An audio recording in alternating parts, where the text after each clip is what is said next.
23 अगस्त की सुबह कुछ लोग रेलवे ट्रैक की ओर जा रहे थे। तभी वो देखते हैं कि रेलवे ट्रैक के ऊपर एक इंसान का शव कई टुकड़ों में कटा हुआ बिखरा हुआ पड़ा हुआ है।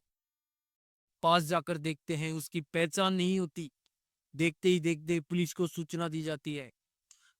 तुरंत पुलिस मौके पर पहुंचती है और सभी टुकड़ों को इकट्ठा किया जाता है। उस शव के टुकड़ों में जो सर है उसे बुरी तरीके से कुचला गया था।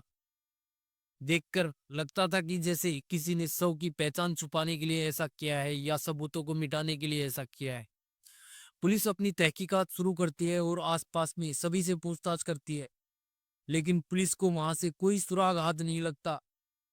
उसके बाद कुछ मोबाइल नंबरों की सीडीआर निकलवाई जाती है और आसपास के सभी सीसीटीवी कैमरे खंगाले जाते हैं, तो पता लगता है कि जिला पंचायत सदस्य बीजेपी नेता रणधीर सिंह का यह शव होता है, जिसका किसी महिला के साथ नाजायज संबंध अफेयर होता है और यही रिश्ता इनकी मौत की वजह बन जाता है।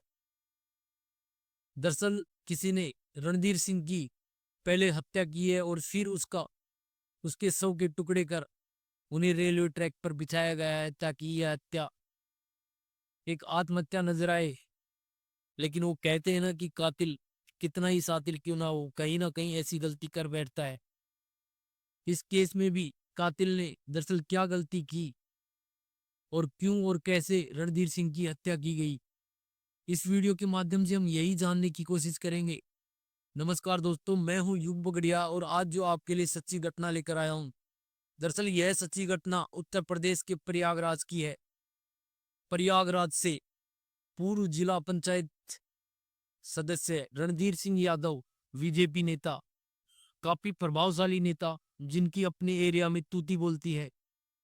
लोग नेताजी कहते कहते नहीं थकते। यहाँ तक कि उनके पिता सूबेदार रह चुके हैं और जो उनकी पत्नी है वो जिला पंचायत सदस्य है, जिसका नाम बबली यादव होता है। बात है 22 अगस्त 2025 की। रात 10:30 बजे के आसपास जो रणजीत सिंह यादव होता है वो नवाजगंज का एक एरिया में ढाबे पे खाना खाने के लिए जाते हैं। यहीं से रणधीर सिंह यादव गायब हो जाते हैं, उनका कुछ अता पता नहीं लगता। सारी रात घर पे नहीं लौटते। जब सुबह हो जाती है तो पत्नी देखती है कि रणधीर सिंह यादव सारी रात घर नहीं लौटे। उन्हें चिंता होती है, अपने पति को कॉल लगाकर पता करने की कोशिश करती है, लेकिन मोबाइल जो होता है स्विच ऑफ बताता है। उन्हें और चिंता होती है। वो जहां से पता कर सकती थी आसपास में सभी से पूछताछ करती है, अपने रिश्तेदारों को कॉल करती है, कुछ पता नहीं लगता। लेकिन जो एक भांजा होता है उससे बातचीत होती है तो पता लगता है कि भांजा कहता है कि मामी रात को 10:30 बजे के आसपास एक ढाबे पर मामा खाना खाने के लिए गए थे, मैं उन्हीं के साथ में था। लेकिन उसके बाद मामा कहते हैं कि मुझे कोई काम है और तुम यहाँ से घर चला जा। मैं वहां से घर लौट आया, लेकिन उसके बाद मुझे कुछ नहीं मालूम। 23 अगस्त 2025 का लगभग पूरा दिन गुजर जाता है। शाम के 5 बज जाते हैं और रणजीत सिंह यादव का कुछ अता पता जब नहीं होता तो पत्नी बबली यादव काफी परेशान होती है और वो पुलिस स्टेशन पहुंच जाती है और जाकर कहती है कि सर, मेरे पति रणधीर सिंह यादव, बीजेपी नेता, जो कल रात 22 अगस्त रात 10:30 बजे के आसपास से गायब है, उनका कुछ अता पता नहीं है। रणधीर सिंह यादव एक काफी प्रभावशाली नेता था। इसी वजह से पुलिस तुरंत एफआईआर दर्ज करती है और अपनी छानबीन में लग जाती है। इसी रोज 23 अगस्त 2025 को प्रयागराज से 19 किलोमीटर दूर एक पूरा मुफ्ती एरिया होता है, जहां पर कुछ लोग रेलवे ट्रैक की ओर जा रहे थे। वो देखते हैं कि एक इंसानी शव कई टुकड़ों में कटा हुआ रेलवे ट्रैक पे पड़ा हुआ है, चारों तरफ खून फैला हुआ है। तभी वो पुलिस को सूचना देते हैं और पुलिस मौके पर पहुंचती है। मौके पर पहुंचने पर पुलिस को स्टार्टिंग में कुछ समझ नहीं आता कि दरअसल ये जो डेड बॉडी है महिला की है, जेंट्स की है। फोरेंसिक टीम को बुलाया जाता है, शव के सभी टुकड़ों को इकट्ठा किया जाता है, लेकिन जो शव के टुकड़ों में जो सर होता है उसे बुरी तरीके से कुचला गया था, जिसे देखकर पुलिस जो डेड बॉडी की शनाख्त नहीं कर पाती दरअसल ये किसकी डेड बॉडी है। इसी जांच पड़ताल के अंदर लगभग पुलिस को 3 दिन गुजर जाते हैं। पुलिस अपनी तरफ से आसपास के सभी जो एरिया होते हैं वहाँ पूछताछ करती है, पता लगाने की कोशिश करती है किसी की महिला जेंट्स किसी की गुमशुदगी की कोई रिपोर्ट है या नहीं, लेकिन ऐसी कोई सूचना सामने नहीं आती।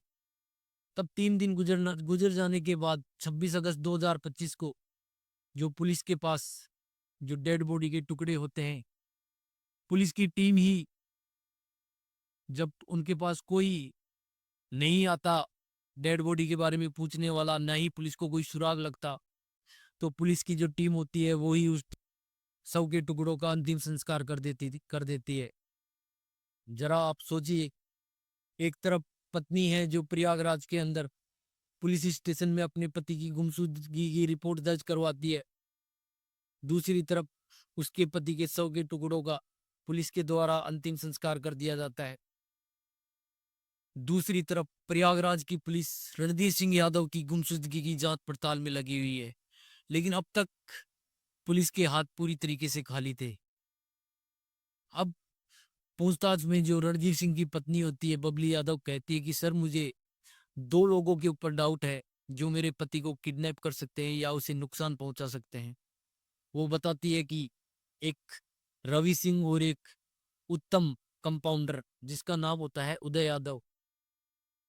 दरअसल इन दोनों 2 लोगों का बबली यादव नाम बताती है और अपने पति के मोबाइल नंबर दिए जाते हैं। अब पुलिस इधर इन 2 लोगों की जांच पड़ताल करती है कि दरअसल ये कहाँ हैं, और जो रणदीप सिंह यादव होते हैं उनके मोबाइल नंबर का सीडीआर निकलवाया जाता है।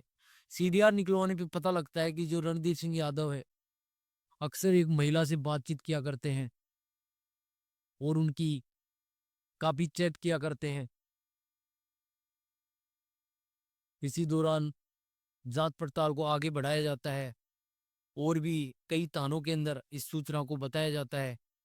तो प्रयागराज से 110 120 किलोमीटर दूर चित्रकूट के अंदर एक गाड़ी मिलती है स्कॉर्पियो।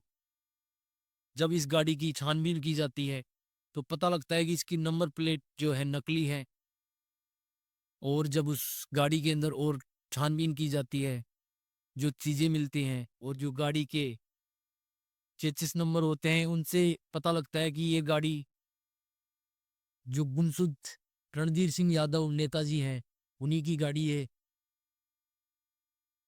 अब पुलिस को लगता है कि दरअसल इनकी गाड़ी यहाँ चित्रकूट के अंदर मिली है, तो जिसने भी शायद इन्हें नुकसान पहुंचाने की कोशिश की है या किसी ने इनकी हत्या की है तो इसी इलाके में की होगी। अब चित्रकूट के आसपास के पूरे इलाके में पुलिस अपना सर्च ऑपरेशन स्टार्ट करती है, लेकिन पुलिस की कुछ हाथ नहीं लगता सिवाय गाड़ी के। अब पुलिस उन 2 लोगों का पता करने की कोशिश करती है जिनके बारे में बबली यादव ने जिनके नाम बताए थे रवि सिंह और उत्तम कंपाउंडर। पुलिस उनके मोबाइल नंबर द्वारा उनकी लोकेशन निकालती है तो पता लगता है कि जो रवि सिंह है वो यहीं चित्रकूट के अंदर है और जो उत्तम कंपाउंडर उदय यादव है वो पूरा मुक्ति के अंदर है। पुलिस की टीम तुरंत इन दोनों को